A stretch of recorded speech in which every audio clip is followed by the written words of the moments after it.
Hi guys, welcome back to my channel. In this video, I will teach you how to use NFL Sunday Ticket on YouTube TV. So how you can get it, watch this video till the end. And if this video really helps you out, do subscribe to my channel. So let's start the video. First of all, you have to open your browser, any browser you are using, and then you have to search for the NFL Sunday Ticket. And here you will get a search result on the top. If you are on the mobile or on your laptop, the procedure is same.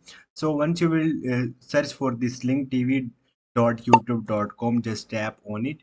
Once you will do it, you will see this type of the website, and after that you have to click on the explore plans right here, and the plans will be appear. So you can select NFL Sunday Ticket plus YouTube TV, and you can see get 4 months of max redeem by 9:30, and these are the features you will get it. And here for payment of $74, and here you will get the plans. So simply you have to select any plan from here according to your need, and once you will select it, simply you have to click on the get it now. Once you will get it now, you have to go through the payment procedure, and once you will do it, you can easily do this. Hope this video will helpful for you. If you have any question or any confusion, just drop a comment. I will try to help you. Thank you.